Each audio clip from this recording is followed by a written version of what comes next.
골로새서 1장 9절부터 14절 말씀입니다. 골로새서 1장 9절부터 14절입니다. 함께诵독합니다.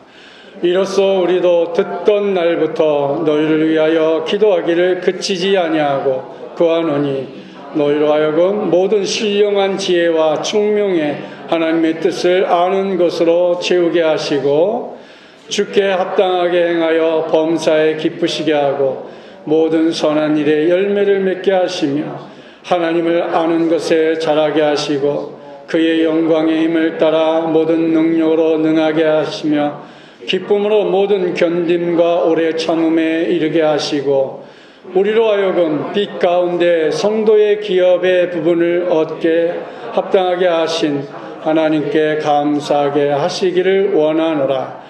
그가 우리를 흑암의 권세에서 건져내사 그의 사랑의 아들의 나라로 옮기셨으니 그 아들 안에서 우리가 속량 곧 제사함을 얻었도다. 아멘. 오늘 골로새서 1장 9절부터 14절 말씀 가지고 우리 성도들이 함께 기도할 제목, 이런 제목으로 함께 은혜를 나누고자 합니다. 며칠 전에 뉴스를 들으면서 어디를 가게 되었습니다. 그 뉴스에 모든 물가가 다 오른다는 소리에 옆에 있던 분이 월급만 빼고 다 오른다는 말을 할 때 우리 함께 웃었습니다. 그 말은 이렇게 점점 더 힘든 시기를 우리가 보내야 된다는 어떤 이야기와도 같은 것이지요. 여러분, 그래도 힘내시길 바랍니다. 하나님이 축복해 주셔야지 우리가 세상 바라보고 정치 바라보고 살아가는 우리 희망이 없어요. 최근에 책을 읽다가 이런 문구에 꽂혔어요. 인간이 제일 못하는 것이 있답니다. 우리가 제일 못하는 게 무엇일까요? 노래일까요? 요리일까요? 달리기일까요? 악기 연주하는 거일까요? 아니에요. 자신을 용서하지 못하는 것이랍니다. 가만히 생각해 보니까 나 자신에게는 굉장히 관대한 것 같아. 그런 느낌을 늘 받아요. 자신에게는 괜찮아. 잘못했어. 괜찮아. 자기에게는 굉장히 관대한 것 같아요. 자신을 용서하지 못하는 우리의 삶에 자신과 싸움이 얼마나 어려운지를 또 단적으로 보여주는 내용이 아닐까 그렇게 생각합니다. 오늘 바울은 골로새 교회에 편지를 써서 보냅니다. 그 골로새서에 사랑이 듬뿍 담긴 편지를 보내고 있어요. 바울은 골로새 교회의 최고의 복이 임하기를 기원을 했습니다. 하나님께서 베푸시는 은혜와 평강으로 가득하기를 축복합니다. 저는 골로새서를 준비하면서 우리 안생명 비전교회 우리 성도들도 말씀을 듣는 순간 하나님의 은혜와 축복이 가득하기를 진실한 마음으로 담아서 설교를 준비했습니다. 바울은 골로새 교회로 인해서 하나님께 감사의 기도를 올렸습니다. 골로새 교회 안에는 뿌리를 내리고 자라서 열매를 맺고 있는 믿음, 소망, 사랑의 덕목과 말씀의 사역자인 에바브라를 통해 복음의 역사를 확인했기 때문입니다. 바울이 골로새 교회를 얼마나 사랑했는지 골로새의 서두만 읽어봐도 생생하게 느낄 수 있었습니다. 오늘 본문에서 골로새 교회를 향한 바울의 깊은 사랑을 여러분도 확인하면서 함께 은혜의 자리로 나가기를 원합니다. 사도 바울은 골로새 교회를 위해서 기도하면서 부모가 자녀를 위해 늘 기도하는 것처럼 사랑이 듬뿍 담긴 말이라고 하면 조금 너무 연약한 것 같아. 마치 부모가 자식을 향해 그 절절한 사랑, 여러분 느껴지십니까? 그 절절한 사랑, 그거는 다른 사람에게서는 받을 수 없는 그 절절한 사랑이에요. 우리가 남을 위해서 기도하면서 절절한 사랑에 그 마음을 담아서 기도하기가 매우 힘들어요. 그러나 부모는 자식을 향해서는 그 절절한 사랑이 언제든지 흘러나오게 되어 있어요. 근데 자식들은 뭐라 그러죠? 부모가 나에게 해준 게 무엇이냐 그러죠? 그래도 부모는 절절한 사랑으로 기도합니다. 근데 언제 알아요? 그 자녀가 딸이면 아이를 낳고 그 엄마의 사랑을 안다 그러더라고요. 근데 남자는 그 부모가 돌아가실 때, 아버지가 돌아가실 때 안다고 합니다. 조금은 차이가 있겠습니다만 어쨌든 부모는 자식을 향해서 언제든지 그 절절한 그 사랑의 기도가 늘 드는 것이지요. 바로 사도 바울이 골로새 교회를 향해서 이런 절절한 사랑을 그들에게 기도하고 있어요. 무엇을 두고 이렇게 목사님 절절한 사랑을 말하고 있습니까? 이렇게 말할 수 있겠습니다만 이제 우리 함께 말씀을 쭉 보면서 그 절절한 사랑의 느낌을 우리 함께 받기를 원합니다. 교회를 위해 기도하지 않으면 교회를 사랑한다는 말은 분명 앞뒤가 맞지 않는 말일 것입니다. 사랑하면 기도하게 되어 있고 사랑할수록 더욱 기도하게 되어 있고 기도하면 할수록 사랑이 더욱 깊어지게 되어 있겠죠.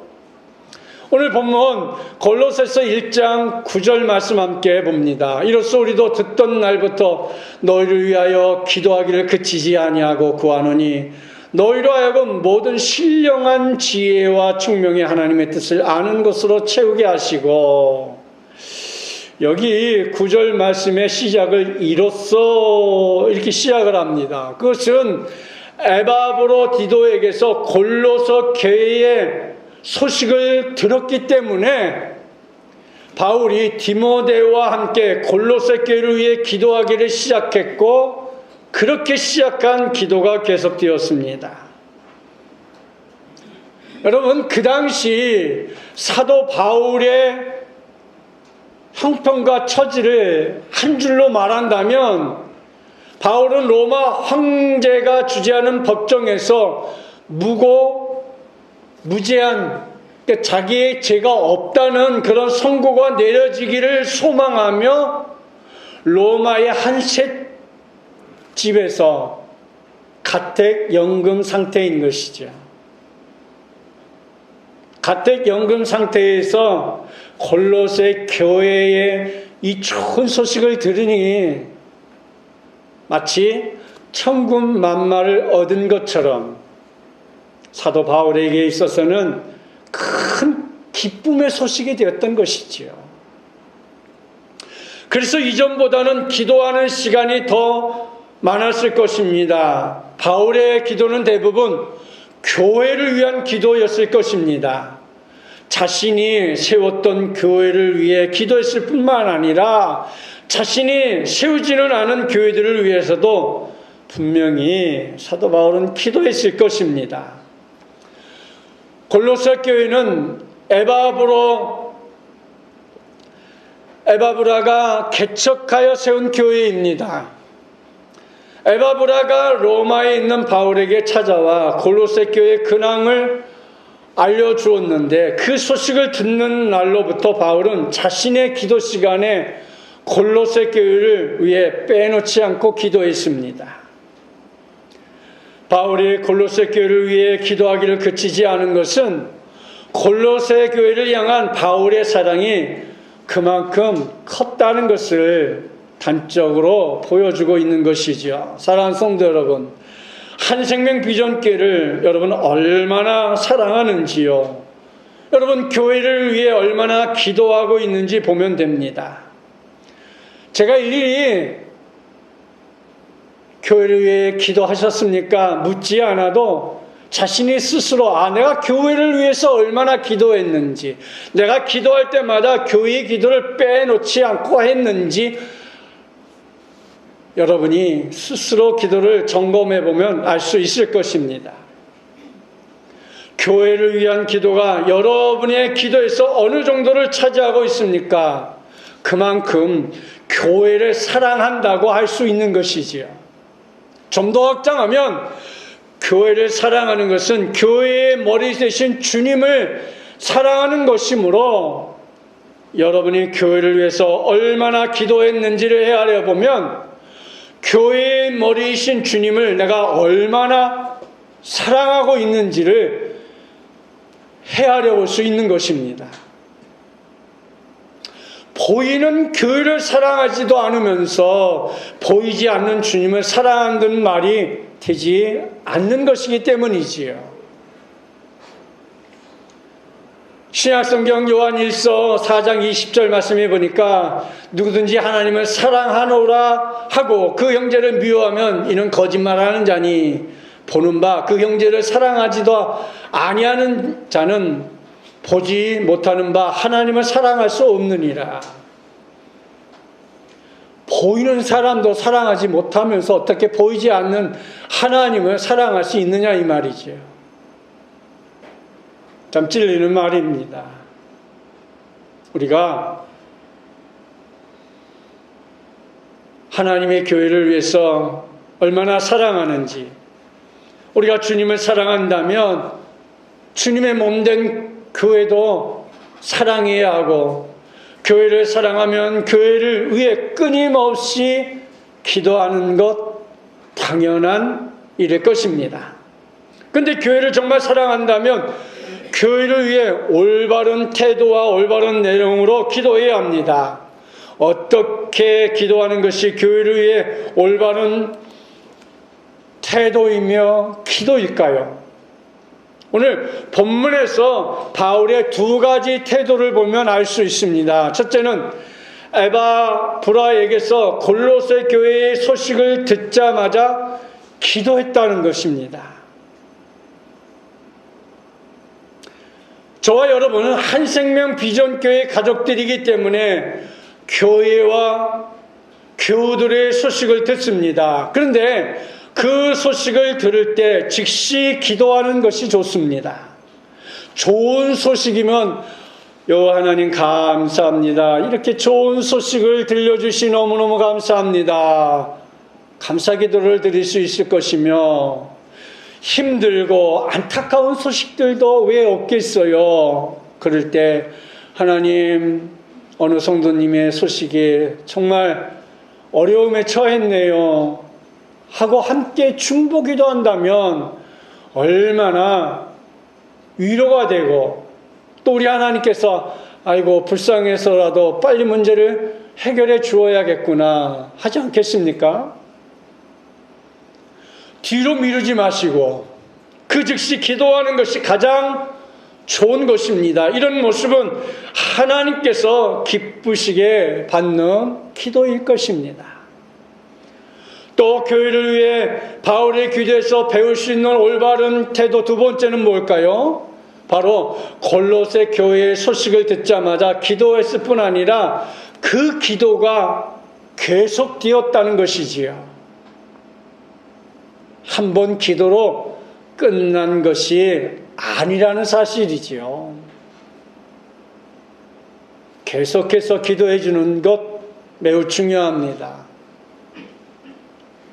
계속해서 하나 더 붙이면 끈질기게 기도해 준다는 것, 그것보다 더 큰 힘과 용기는 아마 없을 것입니다. 그래서 우리의 기도 생활의 기본은 정한 시간에 정한 장소에서 규칙적으로 기도하는 것, 그게 매우 중요해요. 그래야 기도 생활의 틀이 잡힙니다. 그래야 기도의 사람이라 할 수 있습니다. 우리에게 적용하면 기도할 때마다 빼놓지 않고 교회를 위해서 기도하며 매일 교회를 위해 기도하기 위해서는 매일 기도하는 시간을 정해놓고 기도하라는 것입니다. 그래야 그 기도 시간에 교회를 위해 기도할 수 있고 매일 시간을 정해서 기도할 때 깊고 넓은 기도를 배울 수 있는 것입니다. 그래야 기도의 능력을 체험할 수 있습니다. 그래야 무엇을 해야 할지를 우리가 바르게 알게 되는 것입니다. 올바른 내용으로 기도하지 않으면 기도가 길어질 수 없어요. 기도가 허공을 치는 기도를 할 수밖에 없습니다. 무익한 기도가 계속 되어질 수밖에 없습니다. 정한 시간에 규칙적으로 기도할 때 기도가 점점 정제되어져 가고 규칙적으로 기도하다 보면 하나님의 뜻도 알게 되고 하나님의 뜻에 맞는 기도를 하게 됩니다. 규칙적인 기도 생활을 통해서 우리의 기도가 성숙하게 되고 그 결과로 우리의 믿음도 잘 자랍니다. 그 기도 시간에 항상 교회를 위해 빼놓지 않고 기도할 때 점점 내가 교회를 사랑한다는 그 느낌이 오게 되어 있고 그럼을 통하여서 우리의 마음이 계속 교회를 향하게 되어 있습니다. 여러분, 예를 들어서 젊은 남녀들이 사랑을 하게 됐어요. 내가 어떤 여인을 사랑했어요. 사랑하게 되면 마음이 어디가 있어요? 그 여인에게 가 있어요. 똑같아요. 내가 교회를 위해서 기도하게 되고 자꾸 하다 보면 교회를 사랑하게 돼 있고 그러다 보면 우리의 마음이 온통 교회를 향할 수밖에 없어요. 그래서 우리가 중요한 것은 일정한 시간과 장소를 정하여 기도하는 것 매우 중요합니다. 교회가 가까우면 늘 교회에 와서 기도하시고 교회가 멀어서 시간이 너무 멀으면 가정에서라도 꼭 시간을 정해놓고 기도하는 것 매우 중요합니다.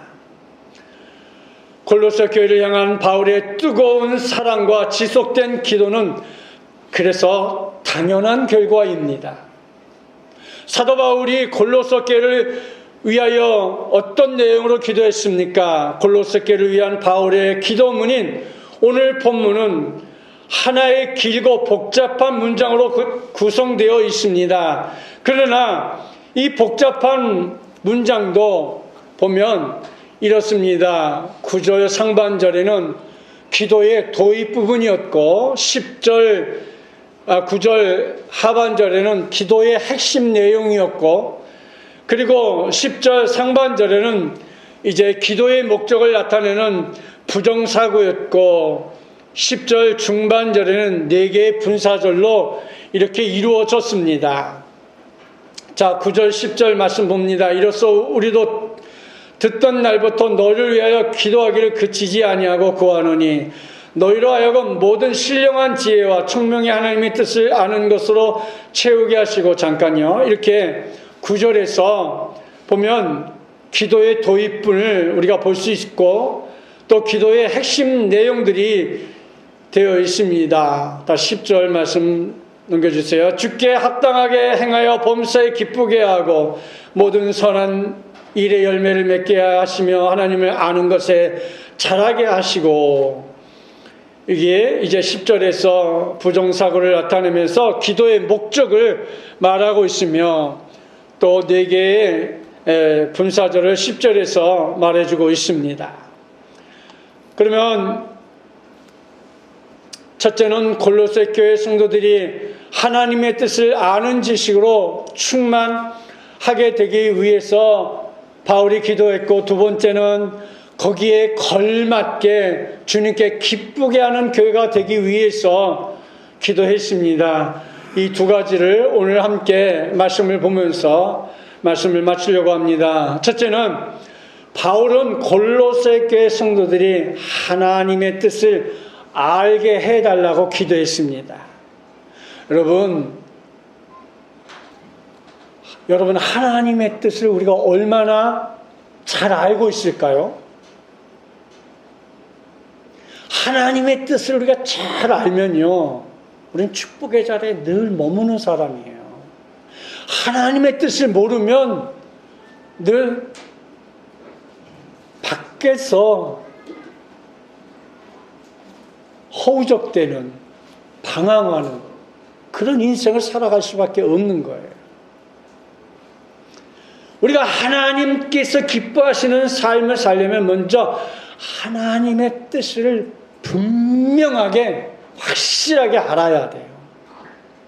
그래서 사도 바울은 로마서에서 하나님의 뜻을 분별하려면 어떻게 해야 하는지에 대해서 분명하게 말씀하고 있어요. 로마서 12장 2절 말씀에 너는 이 세대를 본받지 말고 오직 마음을 새롭게 함으로 변화를 받아 하나님의 선하시고 기뻐하시고 온전하신 뜻이 무엇인지 분별하도록 하라. 뭐예요? 하나님의 선하시고, 하나님이 선하시다라는 것은 뭐예요? 모든 것을 용서하시고 사랑하시는 하나님이라는 거죠. 그리고 온전한 뜻이 무엇인지, 우리도 죄 가운데 머물지 말고 온전히 믿음 안에서 살라는 거예요. 그래서 이 세상에 살면서 분별하라는 거예요. 죄악이 너무 많은 세상에서 우리가 분별하며 사는 것 매우 중요합니다. 그래서 하나님의 뜻대로 제대로 분별하면 우리 오직 마음을 새롭게 함으로 변화를 받을 수 있어요. 우리가 변화를 받은 우리의 삶 속에 모든 신령한 지혜 그리고 총명한 이런 모든 삶이 우리 속에 함께 할 수 있는 것이지요. 그래서 고린도전서 2장 12절 말씀에 보면 우리가 세상의 영을 받지 아니하고 오직 하나님으로부터 온 영을 받았으니 이는 우리로 하여금 하나님께서 우리에게 은혜로 주신 것을 알게 하려 함이라. 우리가 하나님의 영을 가진 사람들인데 하나님의 영이 임해 있는데 자꾸 세상의 악한 것들이 우리에게 들어오면 뭐 하겠어요? 싸움만 일어나죠. 그런데 싸움에서 이기려면 우리가 어떻게 해야 할까요? 그만한 믿음의 능력이 내 속에 있어야겠죠. 우리가 이번에 백신 또 3차까지 맞았습니다. 그 백신이 뭐예요? 우리 속에 있는 악한 바이러스와 싸워서 이기게 만들어주는 거 아니겠어요? 그래서 어떤 사람은 그거 맞고 며칠씩 누워서 고생을 하신 분들도 있잖아요. 마치 내 속에 하나님의 영이 있는데 악한 바이러스들이, 세상의 못된 비진리들이, 요즘 여기 경북 지역에 여호와 증인들이 페레카 이런 거 끌고 다니면서 아주 대대적인 전도를 하고 있어요. 많은 사람들이 그것에 넘어가겠죠. 여러분, 우리가 자칫 잘못하면, 하나님을 잘 모르면 그런 비진리에, 잘못된 진리에 넘어갈 수 있는 것이잖아요. 그러므로 우리가 성령님으로 충만할 때 하나님의 뜻을 분별할 수 있는 거죠. 근데 감사하게도 성령님의 감동으로 기록된 성경에 하나님의 뜻이 명백하게 기록되어 있어요. 디모데후서 3장 16절 17절 말씀 보면 모든 성경은 하나님의 감동으로 된 것으로 교훈과 책망과 바르게 함과 의로 교육하게 유익하니 이는 하나님의 사람으로 온전하게 하며 모든 선한 일을 행할 능력을 갖추게 하려 함이라. 아멘. 성령님의 도우심을 받는 우리의 모습이 되어야 되죠. 우리가 성경을 읽을 때 그래서 기도하고 성경을 읽으라는 이야기가 왜 있어요? 기도하고 성경을 읽으면서 기도할 때 하나님, 내가 이 성경을 읽을 때 지혜의 문을 열어주셔서 깨닫는 은혜를 주옵소서. 그리고 읽으면 정말 달라요. 제가 아는 우리 아들뻘 된 사람인데 언제 한 번은 간증을 하더라고요. 목사님, 제 간증을 짤막하게 할게요. 해봤더니 저는 글을 알기 시작할 때부터 무엇을 하든지 성경 한 장을 읽고 시작을 했다는 거예요. 야, 너 대단하다. 목사님, 나도 그렇게 못했는데.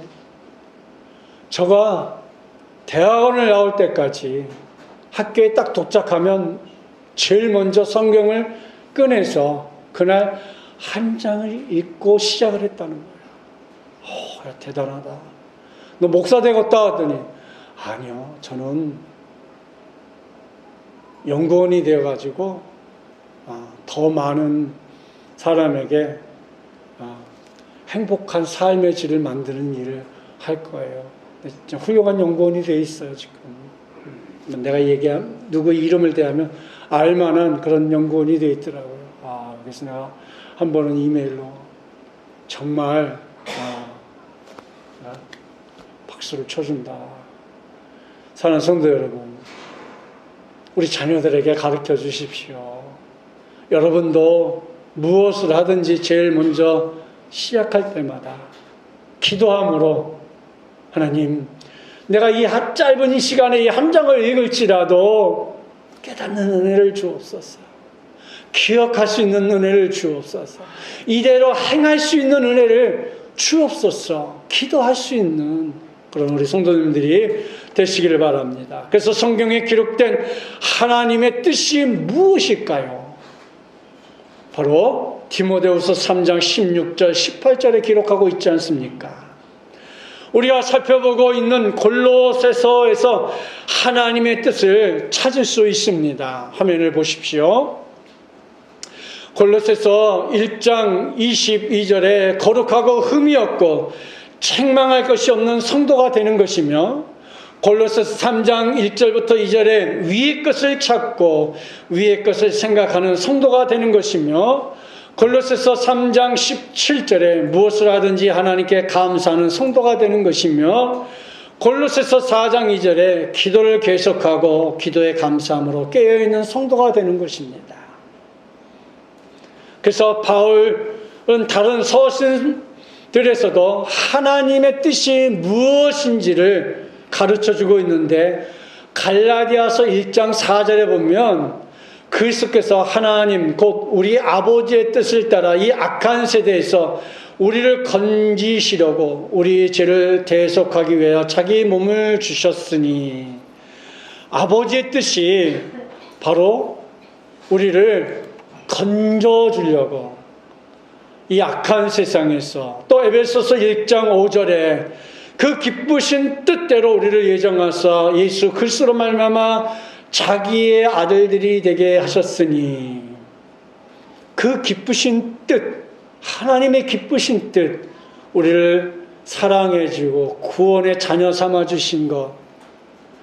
그리고 베드로 사도가 쓴 서신에서도 하나님의 뜻이 무엇인지 말씀하고 있는데, 베드로전서 3장 17절에 보니까 선을 행함으로 고난받는 것이 하나님의 뜻일진데 악을 행함으로 고난받는 것보다 나으니라.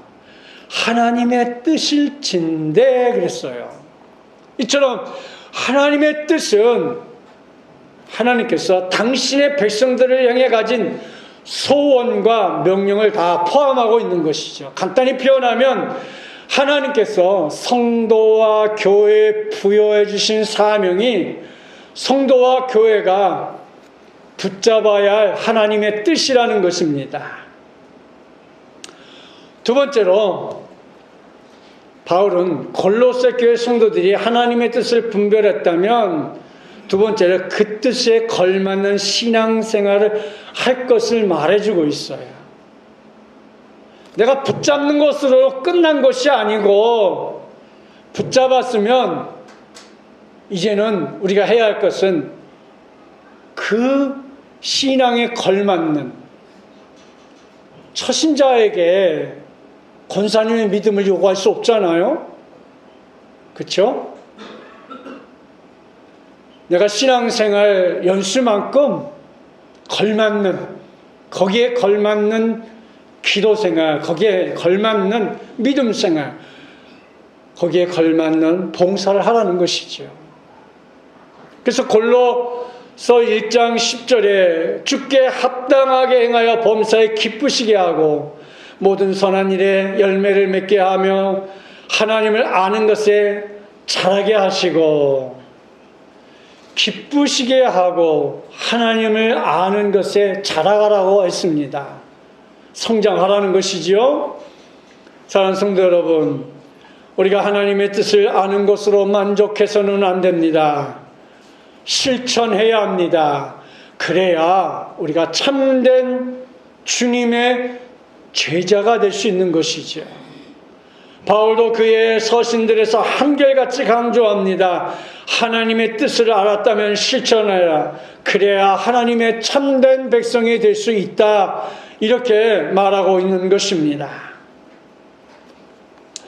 바울은 골로새 교회 성도들이 하나님의 뜻에 걸맞게 자라기를 원했고 살아갈 때 일어나게 될 아름다운 결과 이제 4가지를 열거했습니다. 작은 첫 번째로 모든 선한 일에 열매를 맺어 주님을 기쁘시게 하는 교회가 되기를 바란다고 격려했습니다. 여러분, 열매는 무엇으로 우리가 볼 수 있죠? 열매. 나무가 정말 좋은 나무인지 병들은 나무인지는 열매를 보면 알 수 있는 것처럼 우리가 영혼의 구원의 열매가, 전도의 열매가 있는지 없는지, 우리는 신앙생활을 어떻게 했는지 오래 신앙생활을 했는데 그 전도의 열매를 잘 못 맺은 것 같아요. 그렇죠? 우리 함께 생각을 해보셔야 할 부분인 것 같아요. 꼭 우리 한생명 비전교회로만 인도하는 것이 열매는 아닙니다. 가까운 교회에 신앙생활 열심히 할 수 있도록 우리가 전도했다면 그것이 하늘의 상급이지요.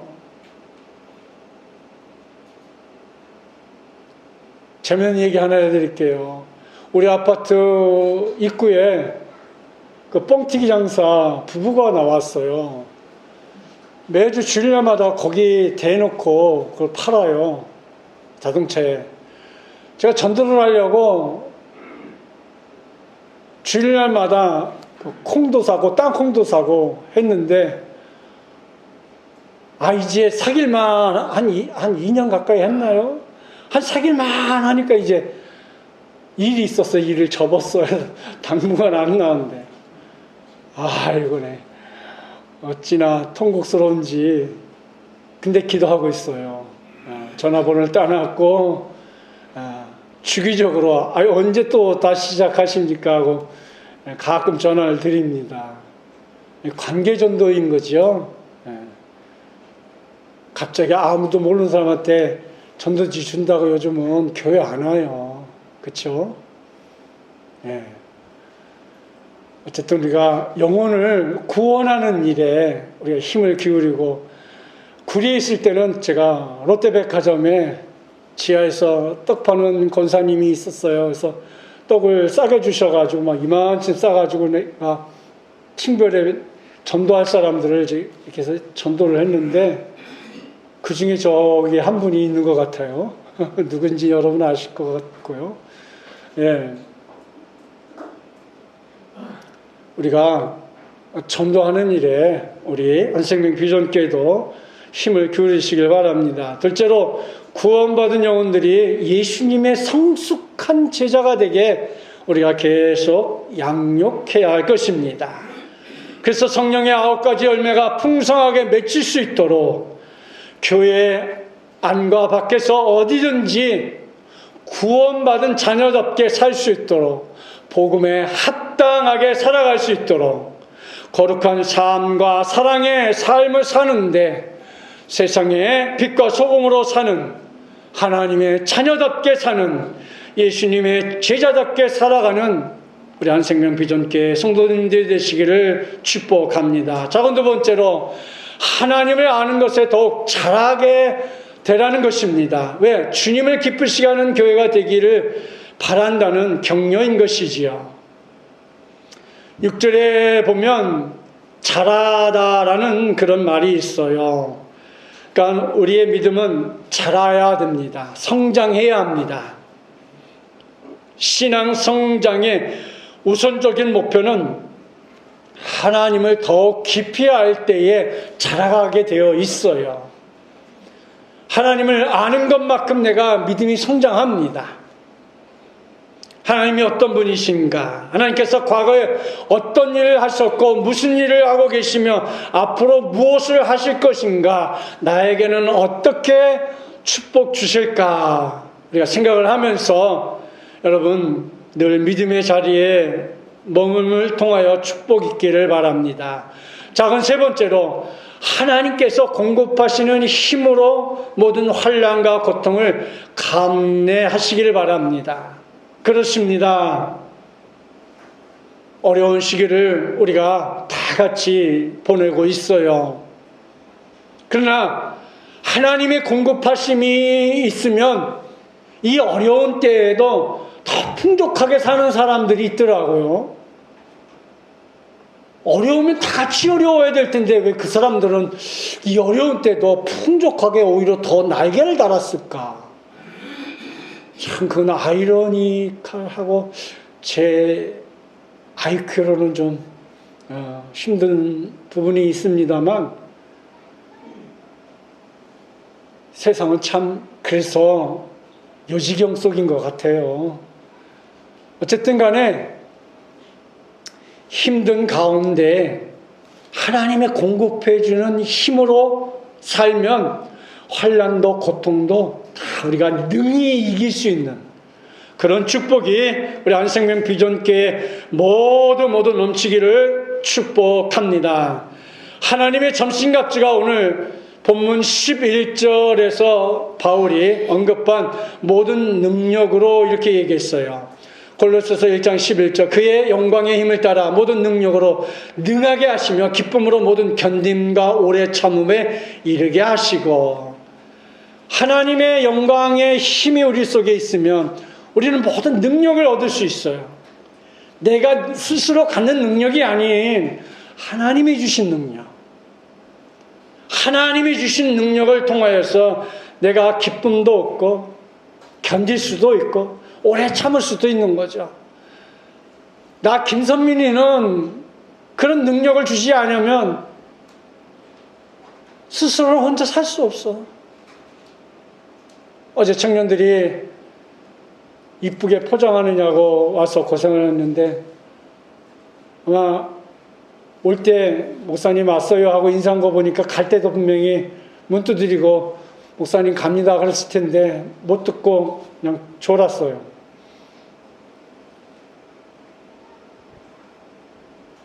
오늘 위에서 막 몸이 까우러치더라고요. 근데 오늘 아침엔 너무 쨍하고 해뜰 날이네요.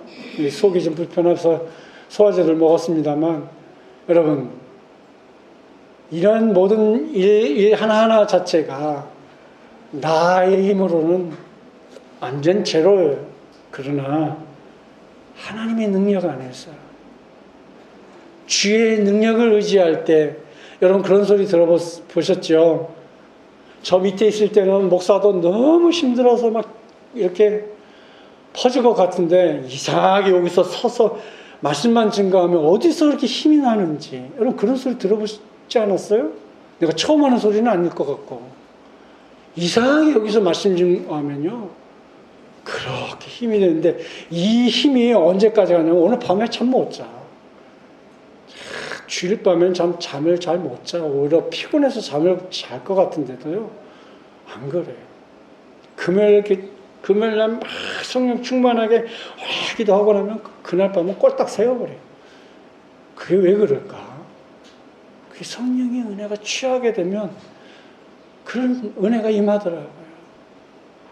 우리 성도님들도 성령에 취하시기를 축복합니다. 네 번째로, 구원의 은혜를 베푸신 하나님께 감사한 거예요. 그러니까 주님을 기쁘시게 하는 교회, 주님을 기쁘시게 하는 성도들을 위해서 사도 바울은 격려해 주고 있는 거죠. 그래서 바울은 자신을 포함한 모든 성도들에게 하나님께 베푸신 구원의 은혜를 갖고 살라고 얘기하고 있습니다. 그 구원의 은혜는 뭘까요? 하나님 아버지께서 우리에게 하늘의 기업을 받을 자격을 주고 있는 거예요. 우리가 하늘나라의 상속자라는 거 여러분 생각해 보십시오. 아니 이 땅에서 예를 들어서 우리 아버지가 어마어마하게 부자한 큰 그룹의 회장님이었어. 그러면 그 회장님 돌아가시면 그 돈이 다 누구 걸까요? 엉뚱한 사람일 걸까요? 아니잖아요. 자식에게 상속으로 돌아오잖아요. 엄청난 상속세를 줘서라도 돌아올 게 많잖아요. 그러니 우리가 하늘나라의 상속자라고 생각해 보십시오. 얼마나 엄청난 축복이 있나.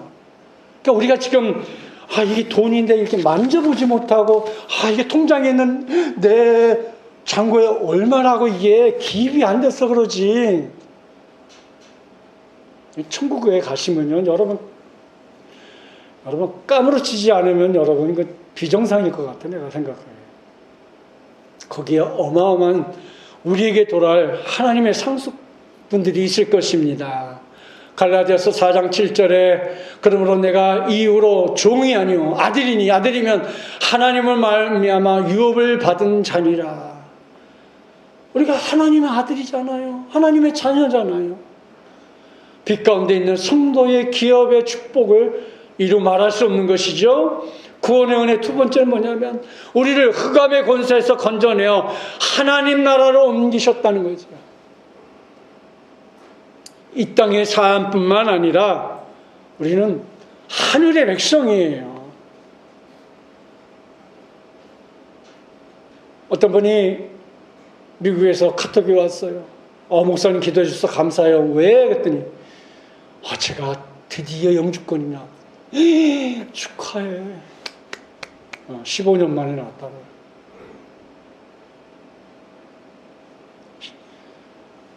미국 영주권만 받아도 그렇게 좋아서 난리인데 우리는 하늘의 시민권을 가지고 있는 사람들인데 이 땅에서요 우리는 대한민국의 시민권을 갖고 있으니까 우리는 아무렇지도 않았지만요 외국에서 우리나라 온 사람들, 우리나라가요 세계에서요 미국하고 몇 개 나라 다음으로 10번째 안에 드는 가고 싶은 나라예요. 살고 싶은 나라예요. 여러분 아세요?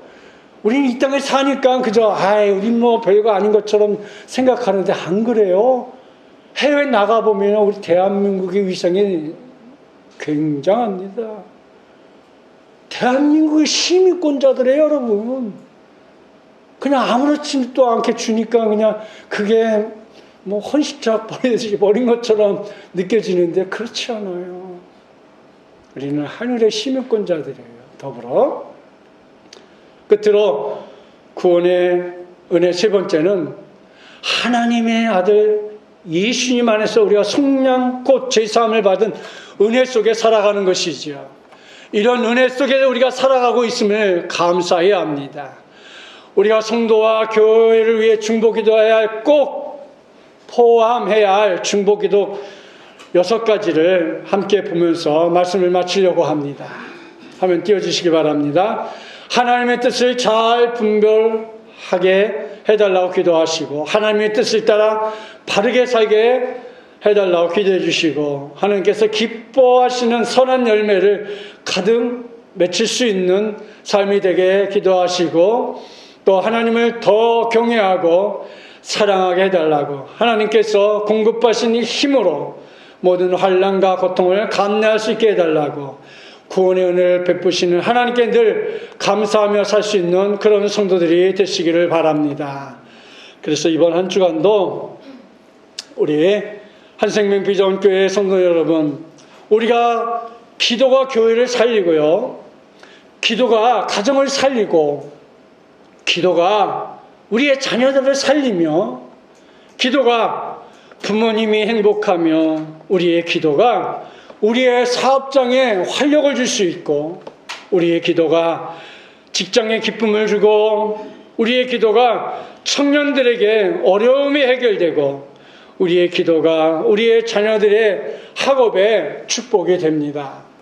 지난주 제가 말씀드렸더니 오늘 안에서 들어보니까 우리 집사님들이 우리 청년들, 학생들을 많이 위로해 주시는 것을 보면서 굉장히 마음이 뿌듯하고 기뻤습니다. 우리 젊은 사람들에게 더 많이 용기를 주시고 힘을 주셔서 우리 한생명 비전교회, 우리 모든 사랑하는 성도들이 함께 기쁨의 영광의 축복이 넘쳐나기를 축복합니다.